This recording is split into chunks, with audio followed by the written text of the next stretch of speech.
This is Dean Rotbart. I'll be the moderator for this panel, Public Policy and Bicycling. This session will examine the role that state and federal lawmakers can play in encouraging schools to embrace the All Kids Bike program, which educates kindergartners how to safely and independently ride. We will also explore the public good that follows when large numbers of the population enjoy and utilize bikes instead of motorized transportation.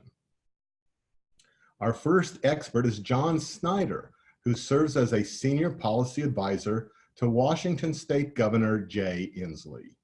John's portfolio includes outdoor recreation and economic development. John also spent more than 6 years as a member of the Spokane, Washington City Council.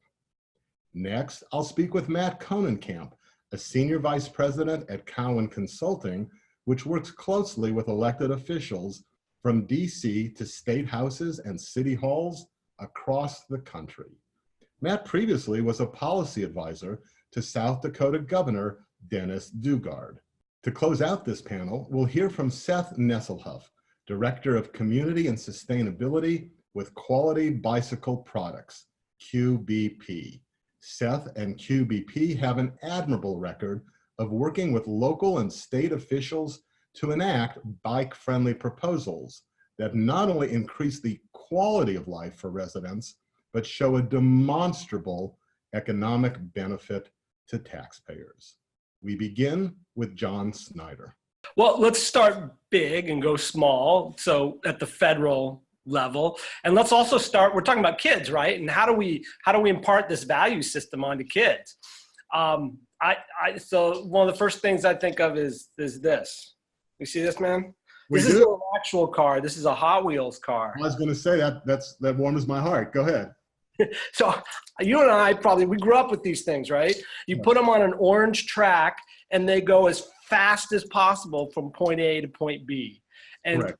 Our entire transportation system is kind of based around that idea. And everything else is secondary. And we've been in this long, slow, gradual coming to an understanding that there's maybe other things like health, equity, safety, because we've got tens of thousands of people who die each year on our streets because of that single-minded focus, that we need to do something different, and we need to make it easier for people to bike. So at the federal level, there's two kind of pushes that I think are worth mentioning. Transportation for America. It's a great organization that is working to kind of change the values around our whole transportation system and help make it a place where kids and families can bike safely. And then the Trust for Public Land is an organization that's trying to push this concept of every person who lives in a city in America should be 10 minutes walk from either a park or a trail. And those are places where kids can get out and ride. So on a very big level, those things are really important. Other things that are in the big lift level that are kind of both federal and state would be full day kindergarten, which is something that we've instituted here in Washington State under my boss, Governor Jay Inslee. Obviously, if you've got a full day of kindergarten, you've got more opportunity for kids to do things like learn to bike at school and school environment. And then also support for universal pre-K as well. Those are really big lifts, but they're all gonna create a situation where it's gonna support more bike. I don't have the most current figures. I have figures from 2013 that say 12% of American children bike or walk to school.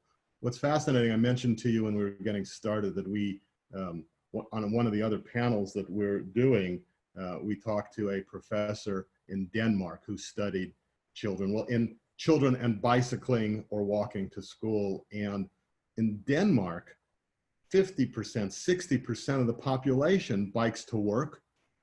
It's phenomenal. I mean, they have the infrastructure, they have the culture, et cetera, et cetera. I don't know what's the most bikeable county city in America. I suspect Seattle has a higher percentage than the national average. Yeah, we've got some great stuff going on here. I'll be the first to say that Washington's making some great strides on this. But I'm sorry though, if if we're the high water mark for America, there's lots of work to do because even here it's a big issue, and we're working really hard on it. When you think about Europe, a lot of people will say, "Oh, well, that's Europe. That's another country. That's a whole different, But you don't have to go to Europe to find those examples. You only need to go into our recent past. I used to do talks on this subject, and I would ask people to raise their hand if they grew up walking and biking to school. And I would inevitably see most of the audience raise their hand. And then I say, raise your hand if your kids walk and bike to school. And then hardly anybody raises their hand. So just a couple decades in our past, we have a whole different kind of set of circumstances where this was a lot more possible to achieve. So there's no reason to think that we can't go back and do that again. Governor Inslee is a great role model. He himself is an avid cyclist. Before you go on with some of your other thoughts about the roles that civic government can play, talk a little bit about the bully pulpit, so to speak, of being a mayor, of being a governor, and encouraging people to get off the couch, to get on a bike, to get their kids, stop driving their kids to school, let their kids, if they can do so safely, walk or bike to school. So I think it's really powerful. I've seen it be very powerful. The governor loves to get out on events where he's on a trail, where he's on a bike, where he's with youth who are also being active. It really helps focus media and public attention on these things. It highlights good efforts that people are doing in the community. Sometimes we'll go to a small town that never had a sitting governor visit before, and we'll find out maybe they're doing a Safe Routes to School program that's really successful or something like that. And people are so excited to see somebody who's elected take an interest in their efforts that it's really energizing. So you can't underestimate it. So one of the premises of the All Kids Bike campaign is that for it to succeed, and the goal is to get children all across the country, starting in kindergarten, to learn how to bike and to begin that habit that will take them into adulthood. The concept is that it needs to be a coalition. It needs to be a coalition of parents, of teachers, of school administrators, maybe community leaders, business leaders, and government. You've looked at that question of how do you get more kids to bike, and you have kind of sized it up as having maybe 3 tiers, sort of a macro tier, a big tier, sort of a middle tier, and a lower tier. Walk us through those tiers. So I mentioned some of the big federal lists. If we go down to more of the medium-sized lists where coalition building is really powerful, that would be kind of more state policy level stuff.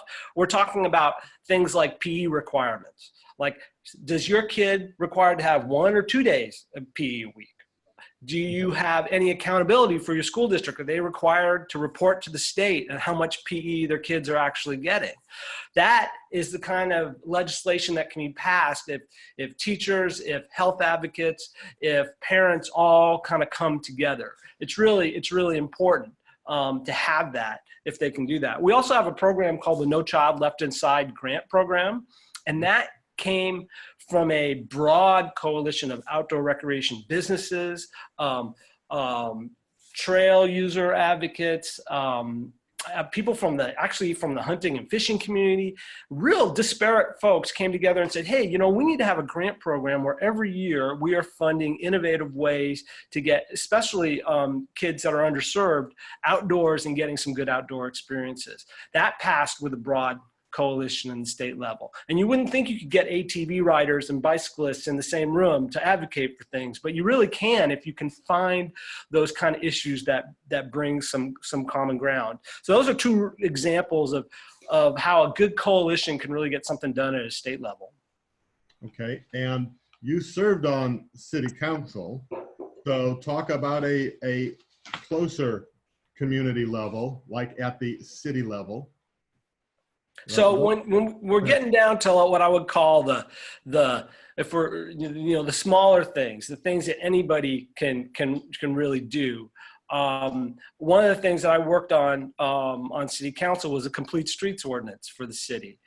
We had these awesome bike plans and pedestrian plans for our city, but we never seemed to implement them. And the complete streets ordinance made that a requirement that we do that. It took some heavy doing, but when you put together lots of different folks, I can't emphasize enough how the health community can really be vital in this. You mix bicycle activists and folks that are interested in alternative transportation with public health authorities, and you really can have some powerful results. Some other things that I think are really important is a lot of times city government and school government do not communicate well. In some cities, school government and city government are the same thing. A city government may operate the school district. In Washington State, they're totally separate. Making sure that if they're all in the same government, that your public works department and your education department are coordinating to help kids get to school safely, or if they're total separate structures, making sure that there is some really good collaboration there, because they have different missions, right? Like the person responsible for the bike lane or the sidewalk to the school is not the same person responsible for making sure your kid can add 2 + 2. So how do we get those folks to talk together and make sure there are some good connections there? If your LinkedIn profile is accurate, as a senior policy advisor, your portfolio includes both outdoor recreation and economic development. And I think that, by the way, is that correct? Yeah, what was the second thing? Economic development? Oh, yeah. Oh, yeah, that thing. Anyway, that thing. But it actually raises what I think is an interesting point if you talk about taxpayers and maybe they don't have children, and so therefore the costs of cities updating sidewalks or of the state doing certain things, they have to ask themselves, well, how, as a taxpayer, how does that benefit me? And I wonder where the intersection is between outdoor recreation and economic development. You must be able to see that getting children and their families to become recreation enthusiasts actually pays off for economic development. It does if we do it right. So my philosophy of economic development is not, let's try to recruit businesses from other places to have them come here. It's not government trying to pick a winner on an industry or a certain company. It's how can we make our public infrastructure and our public services functioning at a highly efficient, cost-effective way that provides a lot of benefits, so that the people who live in Washington State, the people who live in the cities that we work in, want to be there. They're excited about living there. They have a high quality of life. So businesses naturally want to locate there and naturally want to grow there because we've made it easy for them. And part of that is sidewalks. If you may not have kids, but you're going to grow old. And if you're growing old, you're going to walk if you want to add years to your life. So if there's not curb ramps, if there's not connectivity to the places you want to go, if we don't have good ways for people to cross streets, that limits your quality of life. And quality of life equals economic development. Nobody wants to live in a place where there's not good quality of life. That's where outdoor recreation and transportation issues and economic development issues all really overlap. If we have good transportation policy, if we have good infrastructure, people can get to parks, people can get on trails, people can go where they want to go and have easy access to getting active, then a city kind of sells itself. John, talk a little bit. I actually have kind of two related questions. I'll throw them both out, and you can either address them as one or as two. One is, there are other states where the governors, the governor's advisors are not as pro-bike friendly, as pro-get off the couch friendly. I love the No Child Left Inside concept there, but there are other states where they're not there. And then there may be states where governors, mayors, city council members, would like to do some of the things you're talking about, but don't feel that they have the support of the citizenry. So talk a little bit about what I'm the parent of young children. I'm not an elected official, whatnot. What can I do to help city councils, school boards, state, federal? You know, if I'm a teacher, I'm a kindergarten teacher, and I would love to have a program like All Kids Bike, but any program that would get my kids exercising and would get my kids outdoors. But I don't know exactly how I can get involved with the system. Talk a little bit about what citizenry can do, especially in the face of elected officials who may not be on board. So the first most basic thing is just democracy 101. Vote in every election and know the position of the people you're voting on. Just, call them up, email them, say, hey, are you going to support this bike lane on this street that leads to my school? Are you going to support these new sidewalks? Or are you going to support a road diet on this very dangerous street that my kids have to cross in order to get to school? Find out people's positions and hold them to it. There are so many different elections. A lot of people just think of elections as November. The primaries, the special elections, the off-year elections have much more to do with what happens in your daily life as you experience it than just the November elections. So that's number one. And number two is just start small. So you may find a trouble spot next to your school, and you might need to kind of figure out how can we fix this unsafe area. Start with your council member, then go to the school board and try to find other parents that are concerned as well.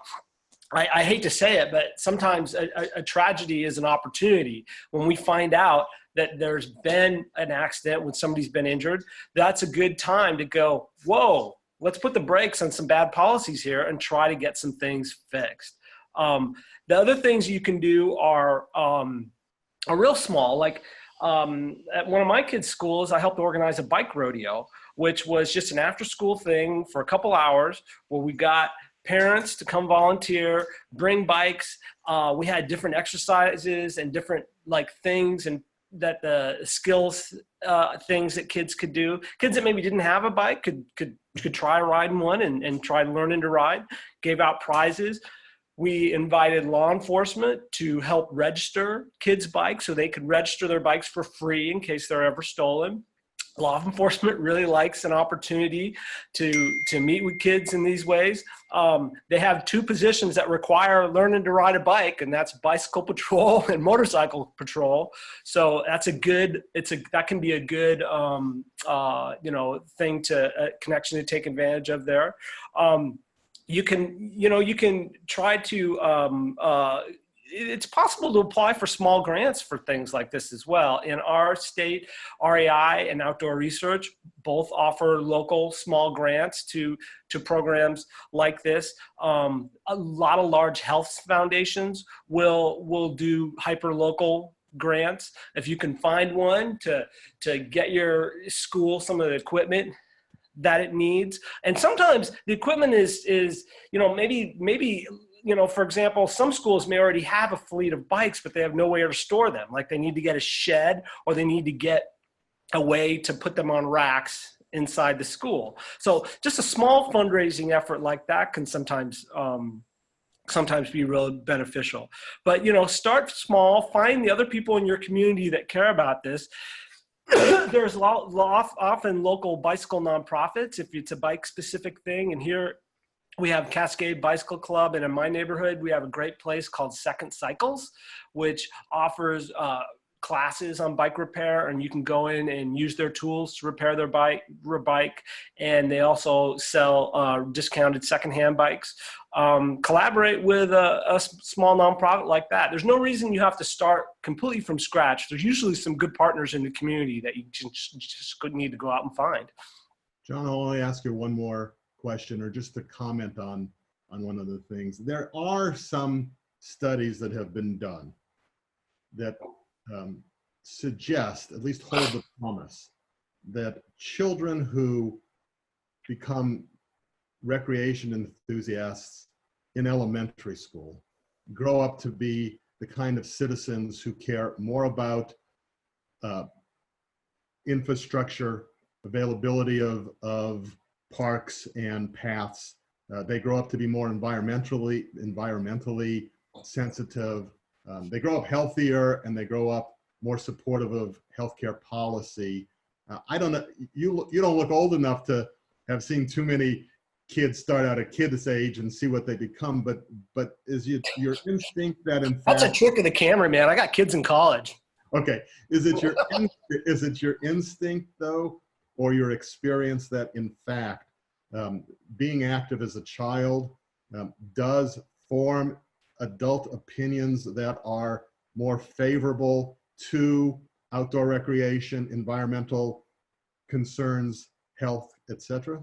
Oh yeah. I mean, I don't have the study to prove it, but it's absolutely a truth that I operate under.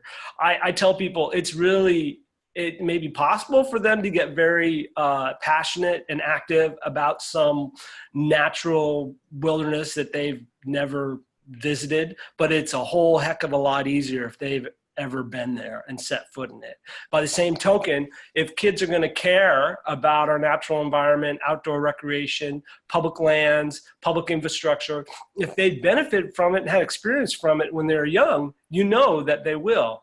My wife is a first grade teacher, and I can tell you from the stories she brings home, some kids just need the activity to settle their brains to be ready to learn. And if they're in a situation where they're never being active, they're never getting a good chance to like run around on a regular basis or do any kind of activity that is kind of engaging their bodies, they come into class and it's hard for them to learn. They're a bundle of energy. They're never getting that opportunity. Maybe somebody sits them down in front of a screen 6 hours a day, and they're living in a place where they're not near a park.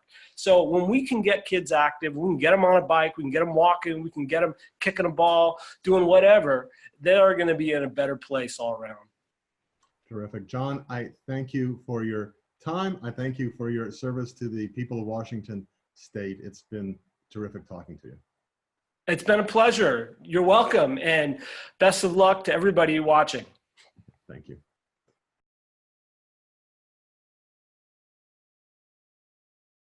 Matt, thank you for taking the time to be with us. Absolutely. I'm glad to be here. One of the things that makes you particularly valuable on this panel is you have worked both in government and the private sector. So I think you have a perspective that's different than someone who hasn't worked in both sides. And I really want to start by asking you what you think is the proper role for state and federal governments to play in trying to encourage kids and adults alike to bike. Well, I think that, first of all, states can do things that give kids access. And so, for instance, safe bike lanes to school, they can give access to people who want to ride their bikes to work by allowing bike lanes, things along those lines. We've seen in the past with the federal government, things like the presidential athletic guidelines. And so I remember when I was a kid, you wanted to get this presidential honor by meeting these certain criteria for pull-ups and push-ups and sit-ups and things like that. And so I think there are programs that can inspire kids to get outdoors and do things and to be active, that make them feel like I've accomplished something, so if you can get out and hike 3 miles, if you can get out and ride 5 miles, if you can get out and walk 2 miles, you're going to get this presidential certificate of activity, right? So things like that inspire people. Well, the other thing is, as well, is, states largely dictate, not necessarily the government, but the curriculum for certain, PE programs and things along those lines.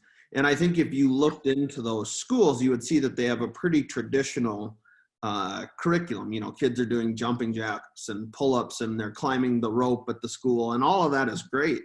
But we're in a different time and a different era where we can begin to add new programs to those PE programs where you can do the biking, you can take the kids out, hiking and things along those lines, and allow them to experience things outside the gymnasium. You worked in the public sector as a policy advisor to Governor Dugard of South Dakota, half a dozen years or more. How important is what we'll call the bully pulpit? How important is not legislation, but actually just being the cheerleader, I favor this? How important is that? It's tremendously important. People look up to elected officials. Many times that's why they're elected, is they're perceived as leaders, and people want to emulate what leaders are doing. Governor Dugard got up every morning at 5 a.m. and got on a bicycle in his basement, and he would read his work and things like that. I'm sorry, I've got some messages coming. Notifications. Well, you're an important person. You can't stop the world. Go ahead. So, people want to emulate that behavior. So that's important, right? If you've got a governor or a first lady who's active and they are trumpeting why it's important to do that, they've got a bigger bullhorn to reach people. And a lot of times people want to emulate that. When I worked for Governor Dugard, Linda Dugard, the first lady, had an initiative, Get Out, Get Up, Get Active. And she wanted to inspire people to get up and do things. And I think, number one, it sparks that interest in people whereas before maybe, they were doing other things. They think, oh, you know what, I should get up. I see Linda, she's getting up, she's getting out there. I should do something too. And so it's tremendously important. And again, because they've got the bullhorn that they do, they can reach a broader audience than, say you or I. So let's assume we have elected public officials like Governor Dugard, who was very popular during his time, Governor Inslee, who we talked to, John Snyder, and is very popular in Washington State, who want to do this. They want to support bicycling as a mode of transportation and recreation. Excuse me. What are the obstacles that they face? What difficulties do they have? Obviously, they can't just push the Staples Easy button and make it happen. What obstacles are there? Well, these elected officials are extremely, extremely busy. Governor Inslee is managing a state that has a $26 billion budget. I think I've got that number right. Maybe it's 14, somewhere in there, but that's a huge budget, and he probably has a cadre of state employees, numbering around 45,000 people. And so managing this huge organization takes a lot of time. And so not only are you trying to organize and run that efficiently, Governor Dugard, had a almost $5 billion budget, 13,000 employees. But you have all of these people who want your help with things, thousands of people who are trying to get your time, and they're scheduling a month in advance in 15-minute increments, and their calendars are completely full from 7 in the morning until 6:30, 7 o'clock at night. And so the challenge is really grabbing their attention and inspiring them that, hey, this is a really important thing to do. This is something that you'll be able to make a real impact with. So I think that is a major challenge. The other challenge is, of course, that, they're dealing with 3 branches of government. And so they have levers that they can pull in the executive branch to try to make things happen. But bike lanes, for instance, or laws that require yielding to bicyclists, right? Those are going to go through the legislature. And the governor only has so many chits that he can use to get his agenda done. And then he has to ask himself, well, how hard am I going to fight for this versus that? And if you've got a legislature who isn't inclined to, pass legislation for bike lanes, or isn't inclined to pass laws that yield to bicyclists, or whatever it may be, the governor has to decide, what are my real top 5 imperatives? And typically those are going to come down to, the budget, and then very large policy things that they may have, like criminal justice reform or things along those lines that they really have to sink their teeth into.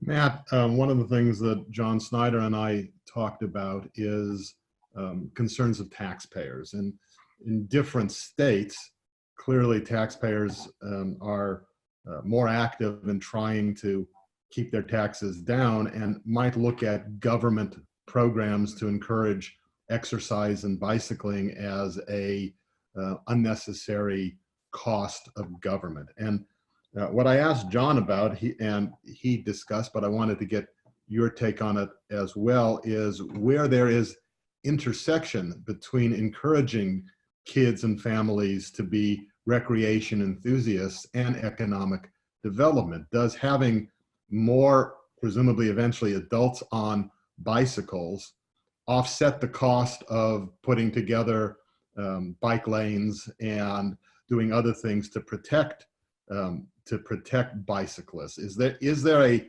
economic development, clear, demonstrable way that getting more of the populace to bike pays off, and therefore can satisfy taxpayers who are concerned about taxes? Well, that's a good question. Initially I think about where I live. I live in the Black Hills of South Dakota.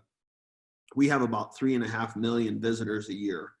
And those visitors are coming here because we have wonderful hiking trails, and we've got wonderful mountain biking trails, and we've got bike paths and all of these things. And so people are coming here because they want to experience the recreation, right? And so we get a tremendous payoff if we maintain a trail with state dollars, or we, for instance, Custer State Park is the crown jewel of the state park system in South Dakota. If we put money in to maintain that, we get a 7 to 10-fold return on our investment, because people are coming here, to hike Lover's Leap, to hike Little Devil's Tower, and to mountain bike on the Mickelson Trail. And so I think that, taxpayers have to see it really as an investment and not an expenditure. That's really important. The other thing that I would say is, in major cities where people are losing, where the cities are losing tremendous economic development because millions of people are sitting in their car for an hour and a half a day trying to just get into the office, you're going to see much greater mobility where there are bike lines and opportunities for people to take the metro, within a 20-minute distance of downtown, and then getting on their bike and riding in the rest of the way. And so I think there's a lot of economic development to be unlocked there, where heretofore people are captive in their car and not really producing anything. As you pointed out earlier, getting the attention of governors is very difficult. From a parent's perspective or an educator's perspective, they don't necessarily have to go to the governor, and they could perhaps go to their city council person, somebody on the school board.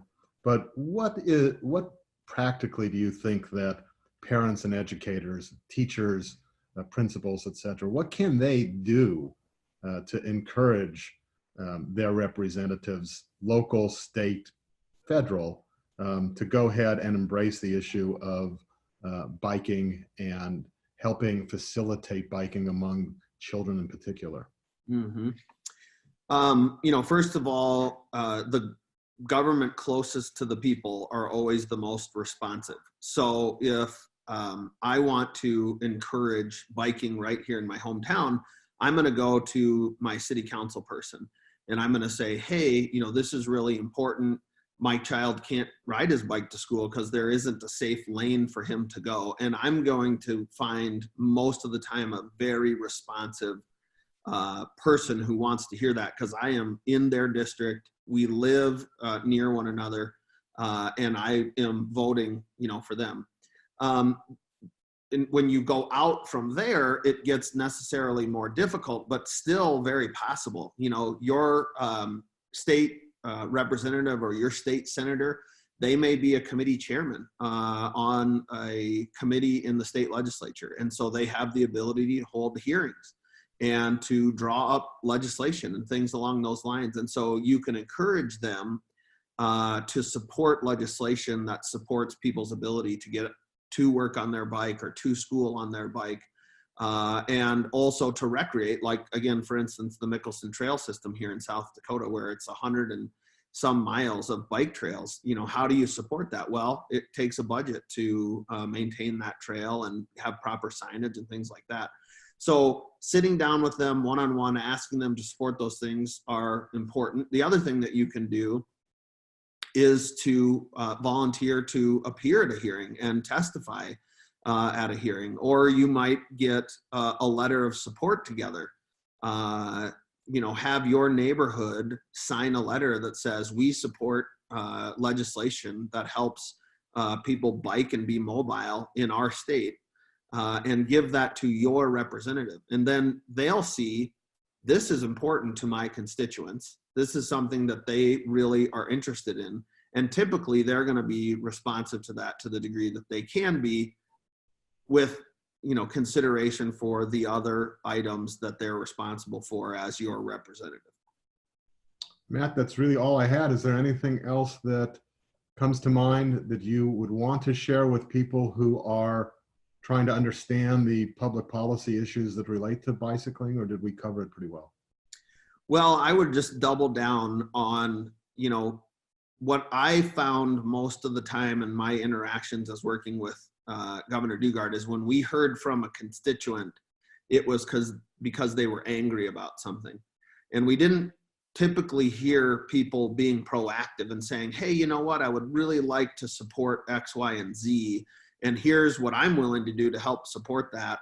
And so if you really want to encourage this, I would ask you to go out, speak to your representatives, speak to the people who are voting on these things, and act proactively to encourage them to support legislation that will allow people to get out, be mobile, and bike or run or whatever it may be that allows people to get out and enjoy the outdoors.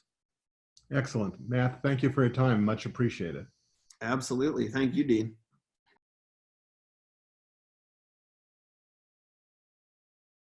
Welcome to the panel, Seth Nesselhuf. Seth is the Director of Community and Sustainability for Minneapolis-based Quality Bicycle Products. Seth, thanks for taking the time to be with us.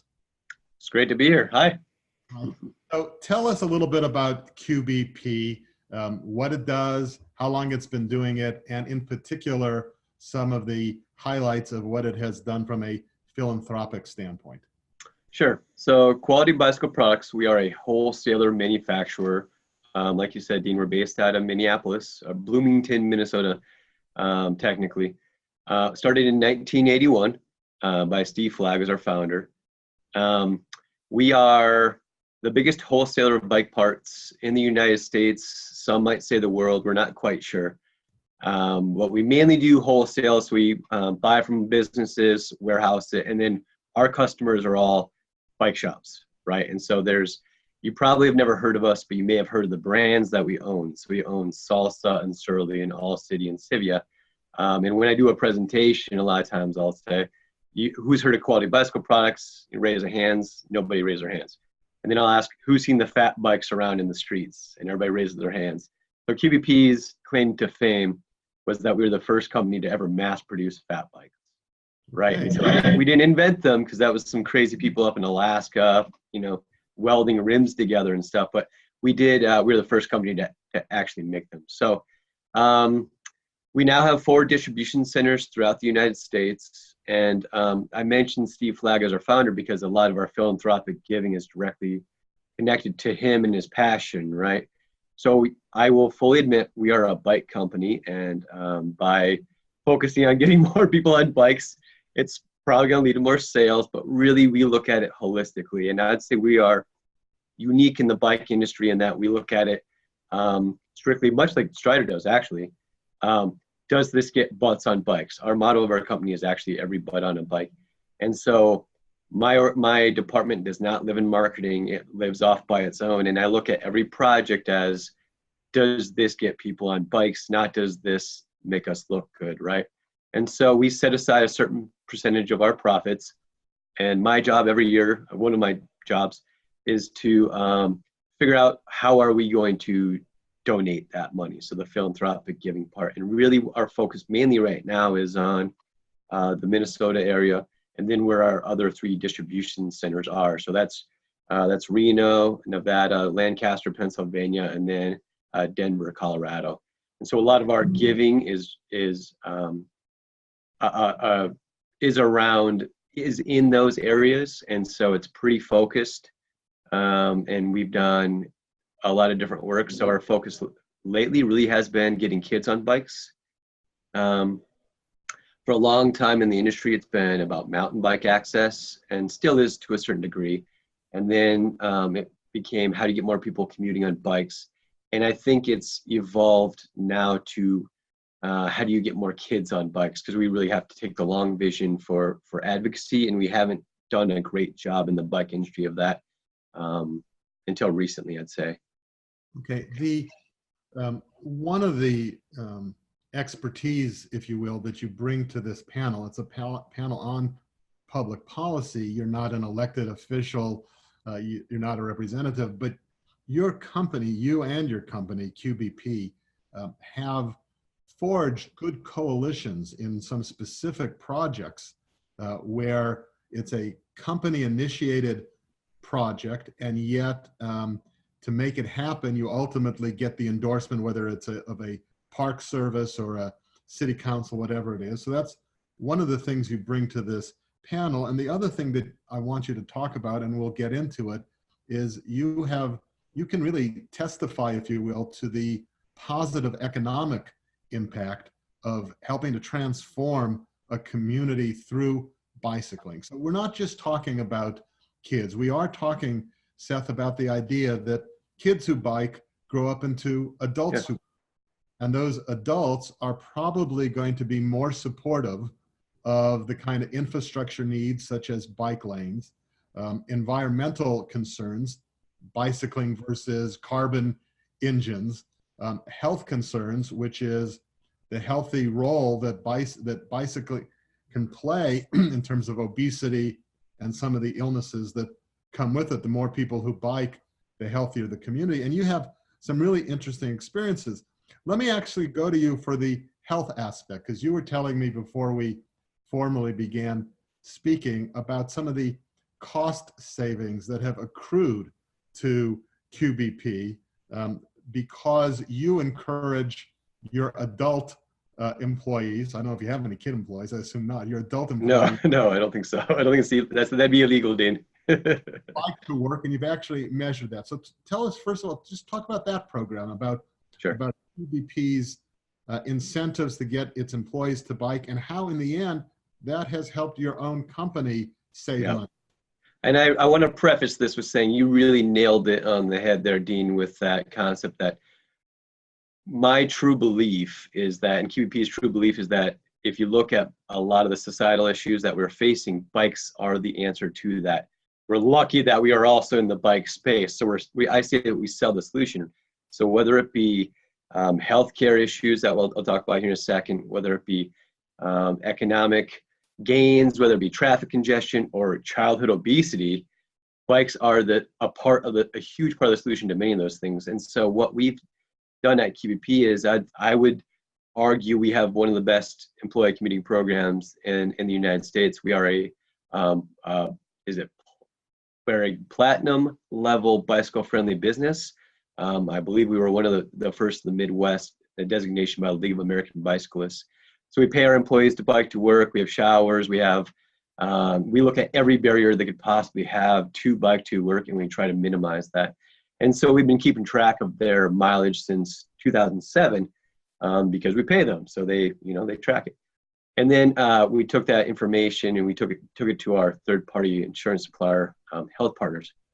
And we said, run the numbers, do your magic. Is this saving us money? So they they did all the numbers. They're magicians, they're Health Partners, and they saw that for the $45,000 that we pay per year in incentives, we realized a direct healthcare savings of $170,000 per year as a company, right? That's some incredible ROI. And then if you actually compare commuters to non-commuters within QBP, that's only 500 miles per year or more. So it's that's not a terrible, huge amount. They save on average every month $120 out-of-pocket expenses to non-commuters. And so you really see that we didn't start it as a healthcare savings program. We started it because we're a bike company. We want people to bike to work, but we've realized enormous savings. And that's not to mention the potential $1 million a year in productivity that we see as an increase as well. So it has, that small program has had major positive effects for our company. I was going to say, I suspect that when those employees who are biking to work get to work, that in some ways they are calmer, more focused, happier, because in some ways they've gotten some exercise and they get the natural highs from that exercise, etc. So it's pretty good. People are not familiar with QBP. Are you talking about 5 employees? You're talking about 50 employees? How many employees roughly participate in the Bike to Work incentive program? Sure. So we have, in the United States, we have about at any given time, because it's a seasonal business, about 850 employees. And depending on the location, some places are more bike friendlier than others. But I'd say here in Minnesota, we, every month we have Bike to Work Day, where you get double the amount of commuter credits, is what we call them, the paid incentive. And then we have an I biked sticker that you can wear, so it kind of gives that a little accountability piece, or at least the cool kids club. If you biked in, you get to have that sticker. And then we feed you breakfast. And on a good day in the summer, I bet you will get 20 to 25% ridership. So anywhere from 100 and 150 employees will bike into work. And we're in a suburb, and most of our employees live in Minneapolis. So that's no small feat. It's not like the average length of bike ride is about 13 miles each way. One of the conversations we have been having on this panel, Public Policy and Bicycling, has to deal with economic development and the economic benefits to a community. And the reason we raise it is because someone on the outside looking in might say, why should government, whether it's city government, state government, federal government, why should they invest in making their communities more bicycle friendly? Now, you actually have had, through your philanthropic efforts, a truly transformative impact on Cuyuna State Park. And walk us through that. Tell us what that was and how that is a role model, if you will, for how encouraging bicycling and making an area more bike friendly actually is an investment. It's not an expense. Yeah, well, I'll just start by saying, I do not believe that the healthcare success of our QBP program is isolated. I think that you could have direct causation between biking more and becoming healthier, right? And so if you're to ask me, why would I care if we have better bike infrastructure, whether and why should we fund it? It's because, well, it's no small secret right now, there's kind of a healthcare crisis, right? And there's an obesity crisis. I mean, it's just getting more and more expensive. And so if we get more of our citizens on bikes and exercising, you're going to have a better healthcare system. That's plain fact. So what we did is we, starting in the early 2000s, so it was before my time in this position, so the Cuyuna area, it's really Crosby and Ironton are the small towns there. It's a depressed iron ore region in northern Minnesota. And they had, there's open pit mining. And, as the trend from purchasing soft ore became purchasing hard ore, all of a sudden they had no job prospects there. And so, but they had all these open pit mines. Well, those open pits filled with water, and it became some of the most pristine. Funny enough, area in Minnesota. And so our director of advocacy, Gary Shoquist, started working with Congressman Oberstar, along with local city officials, business officials in the Cuyuna region area. And they said, or Gary said, if you have some incredible landscape here, you could easily build some mountain bike access. And we think it would transform, the whole region. You fast forward, it took a long time, it was 12, 15 years. Fast forward to when they opened up and it became some of the best mountain biking in the upper Midwest. And it's completely transformed the area. All of a sudden, Airbnbs are huge there.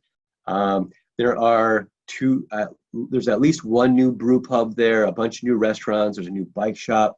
And what we've seen is that the local hospital is actually able to get better healthcare system, to better quality doctors, because all of a sudden they want to live there because of the mountain biking in the region.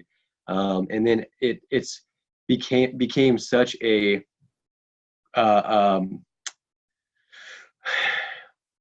inviting opportunity that 2 years ago the local legislature they added $3.2 million in bonding bill money to even add more to that region, right? Because they saw that this is really having a positive effect on the local economy. I can't say the exact numbers because I don't know them off the top of my head, but anybody that was there 10 years ago, if you visited it there right now, you'd be amazed at the transformation that's happened simply because of having really good mountain bike access. Seth, talk a little bit about your company has been involved in some other initiatives. Just briefly, got a pilot program, Pocket Parks, that you're obviously working with a park system, and Girls Bike Adventure. And talk briefly about what it is, but importantly, talk about how it came about. Going to a park system, going to whoever you have to, and getting the approvals and support that you need from policy makers in order to execute some of this vision.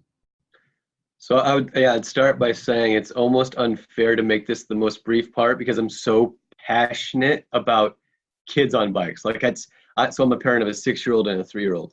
The problem you see, right? So my 4-year-old started on a Strider 14X when he was 4 years old and quickly lost interest because at least in the cities here, it's boring. Quite honestly, biking is boring, right? You have sidewalks which end in dangerous streets, and that's about it. And so a group of parents and I got together and we thought, hey, we want more bike access, more parks, right? More within the park system. Any parent can tell you that their kids are constantly dragging them to the parks. Well, how do we make bike access that inviting? So Minneapolis Bike Parks was born. And so we really lucked out in that the Minneapolis Park and Rec Board, it's one of the best in the United States. They're right in the middle of their master plan process. And so they're re-envisioning what the parks will look like in the next 20 years.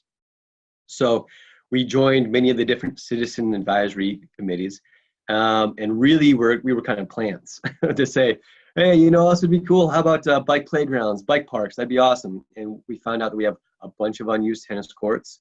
And so what we did was we worked with, it was amazing how much power the designers have in this thing, like the project managers have in this thing. So we started engaging them. We talked to the park board commissioners a little bit just to get them on board with this concept. And then we had almost immediate success. So we went from 0 bike parks in the master plan to we have over 10 now that will be implemented in the next 20 years or so. We're hoping a lot of them within the next 5 years. And we did, so to have it in the master plan is one thing, but to have it funded is another. And so then we went and we raised money from People for Bikes, from Quality Bicycle Products, and then a local organization, People for Parks. We bought the infrastructure needed for a bicycle playground and we put it on an unused tennis court. We combined that with this program recreated called Girls Bike Adventure, which is through the park system as well. So girls aged 6 to 10 gain bicycle confidence riding on this infrastructure we just funded. And then the city sees that, or the park board sees that, and then they're like, okay, we know this is, because the last thing they want to do is spend money on something that's not popular, right? So you have to make it look successful and be successful. And when it is, all of a sudden they're going to justify that expense in other areas. And so it's been wildly successful. And I think it is the future of bicycle advocacy, quite honestly, is getting, especially in the cities, as more people are coming to cities, is getting kids to these little pocket parks in cities. And so it's been really successful, and I think it's going to transform. Minneapolis has always been very bike friendly, but I think this will just be the catalyst to an explosion of bike culture here, even in Minneapolis. I think you've given a very sort of practical potential approach for other cities, other states, of how to convince public officials of the value of these programs. And what you said to me seems brilliant, which is you did a prototype that they didn't have to fund. Exactly. I guess in essence, what they did have to do is give you the permission to transform a tennis court into a bike park. But having done that and being able to show them the success of it, everybody likes to get on board a success train, right? Absolutely. And so they did that. And I'm trying to translate that to All Kids Bike, where same thing, I think in school districts, interested parents, interested businesses in the community, perhaps by funding one or two schools in a district, using it as a proof of concept to show how it can transform the school and the culture of the school, and then potentially going to the school board and saying, this is a great program, you ought to spread it throughout the district. That sounds to me like a pretty good game plan, Seth. Yep. And so I will say, I'm not getting a commission whatsoever from this conversation. But what I will add is that I see a lot of different bike programs in the United States, given my role. And generally a bike fleet is for 5th, 6th, 7th graders, and they got speeds and they got front shocks, and they are bikes that go downhill super fast. And so maintaining and funding a program for middle school is great and it's important for bike fleets. But really what I love about All Kids Bike is the fact that it's starting with kindergarten. They're low maintenance bikes. It doesn't require a bike mechanic as a teacher in order just to keep it going. And it's even a lower cost to start than these other fleets, right? So so we know that there's fewer and fewer kids on bikes. And in fact, there's 1.5% fewer kids on bikes every single year since 2010. That's a big deal. And so we really, what's that? Change that. We're going to change that, exactly. And so a big part of that is just getting kids to bikes. So if you really combine the places to ride with the how to ride, I think we're going to have enormous successes in this area. And it's going to, all of a sudden, we can fight back against screen time and fight back against the millions of other things that are grabbing for our child's attention, and then really help them live that life, that healthy lifestyle that we remember as children being able to do. They just don't have those same opportunities because of all that competition. But between All Kids Bikes and Minneapolis bike parks and that concept, I truly believe we are going to be able to bring our culture and our infrastructure back to where it needs to be so that our kids have a chance to do that. You say you're based in Bloomington, greater Minneapolis. You're a company of some size. I don't know how you compare in terms of the other companies in the area, but I suspect we do have people who will be watching this who are at much smaller businesses. Maybe they are the owner of a business, they have 2 employees or 10 employees. Do you think that any business of any size can have the kind of public policy impact that QBP has managed to have if you have the right idea, if you have community benefit at heart? Do you think you can get the local city council, the local school board, maybe even the governor's office to hear you? Yeah, well, absolutely. I would say that other than, being a parent, the thing that is most going to move an elected official is how does this affect small businesses, right? Especially in rural areas or like greater Minnesota areas, right? So for Target to demand something is one thing, not to name names or whatever, it's a local giant business we have here. But for a local mom and pop shop, if it's going to positively affect them, that's what they're listening for, right? And so really you just got to show up first and foremost, which is tough for a lot of small operations to justify that time away from your business, but it's important. And whether that be showing up at city council meetings or just giving your elected official a phone call. One thing that we've done at Quality Bicycle Products pretty well, I think, is that we regularly invite our elected officials to QBP for a tour of it, and then we can take them for a bike ride, right? Whether it be on an electric bike, which is now a new thing, which is going to get even more people riding, which means that we need even more infrastructure improvements because you're getting a whole new population riding and they don't know necessarily how to ride in the streets.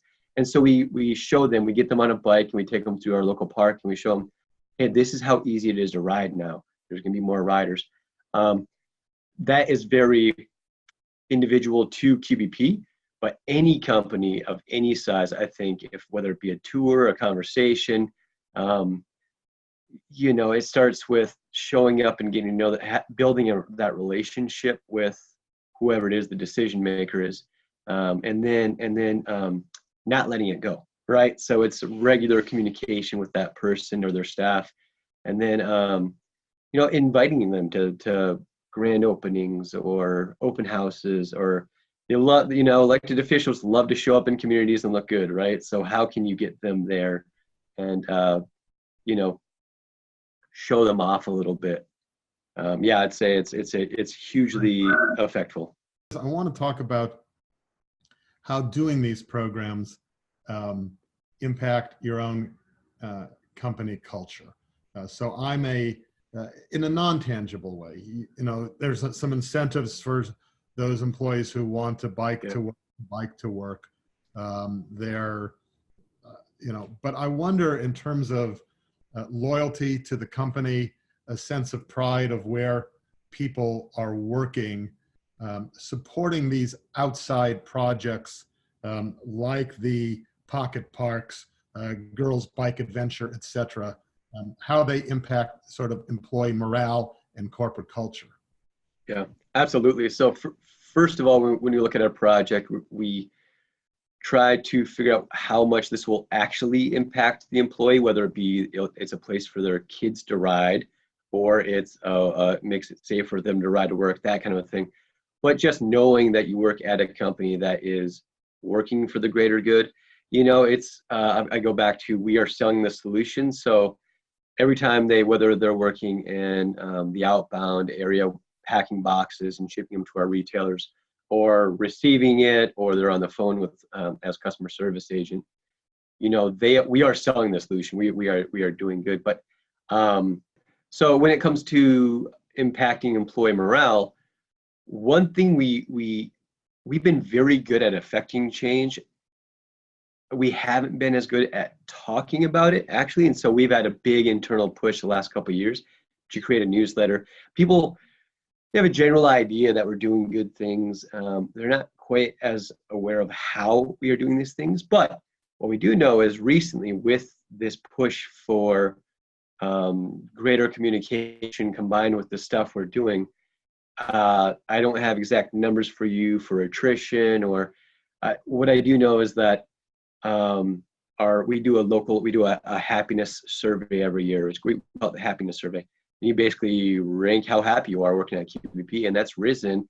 And one of the reasons people give for that, for a higher grade, is that they like working in a place that is working for the greater good of their community, right? Whether they have kids or not, they know that kids on bikes is a good thing. Whether they ride a bike or not, they just know it's a good thing, and that we are having a huge impact on the world. We, granted, for a company our size, we dedicate a lot of labor for this thing. But it wouldn't take a whole lot for, for a company to do these things and be greatly impactful on their employee morale, especially millennials. If you want to, the magic word millennials, you know, for any company, millennials, they care about these things, right? They care about, and they have a choice. We have super low unemployment rate. People have choices now, and they want to choose to work at a company that, okay, yeah, it pays them well, but that they can feel waking up to and going to every day. And that's what a program like mine does for our employees. So my final question for you really asks you to sort of be a Disney-esque visionary. One of the things that QBP does is it coined the term bikeifying a community. And what you look at doing is trying to get entire communities to embrace bicycling from childhood to adulthood. And in a Disney-esque way, and it relates to public policy, you know, what does it mean when an entire community becomes bikeified, when it becomes bike literate? What was, you know, it's the community of the future. What does it look like? Bro, that's an amazing question. I think I just need to get in a dark room and ask myself that at some point and then write it all down, right? So I would start with the kids. All starts with kids, right? So in an ideal world, every kid has a bike. They have an ability to bike, and they have places to ride. So you start with that, and you break it down for every single age group, whether it be 2 years old or 19 years old. They are able to, should they want to, right? And it doesn't take much to get somebody excited about riding a bike, because it's fun to do, right? And so you combine all those things. You know, ideally, so places you shop at, grocery stores and chain stores, they have places to park and they make it safe to ride to. You know, we still have this big box concept where it's like the terrible parking lot situations where even biking to the local Home Depot for me, which I regularly do, it doesn't feel safe, right? Because it's all designed for cars. And so in an ideal world, cars are thought of not as the only solution to moving people, but just one of the things to move people, right? And so we're moving towards that, where we realize that in a healthy, especially urban environment that is congested, when we talk about air quality control, that kind of thing, parking spaces, that we are looking first and foremost at how to move people and not how to move cars. And that is what it's going to take in order to get to this Disney-like vision, right? Which is you can park your car in your garage and you pull it out when you want to go visit grandma, right? You got it covered and your car is going to last you 50 years and it's got 20,000 miles on it, just like my grandma's car was, you know, because she just didn't need to drive it that much.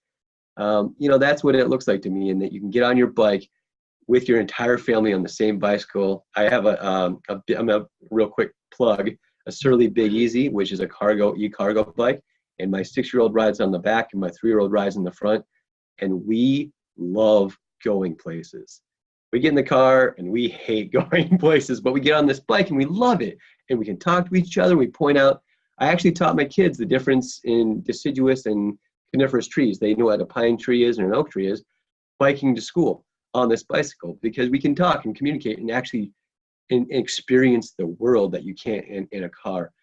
So I don't know if I directly answered your question, Dean, but that's what I love about biking where we are. Mousy. Yeah. We could use artificial intelligence to actually put them on your head. And yeah, I'm okay with that. Yep. Seth, I think we will leave it there. I think the bottom line when it comes to public policy is there is a role in it for-profit businesses. They do not have to be giant. There are opportunities to work with local elected officials. Generally speaking, this is something that is bipartisan. It's something that they can easily get behind and promote, and that's good. So, Seth, thank you for your time. Much appreciated. It was fantastic joining you here in my basement. So anytime, Dean. Thank you.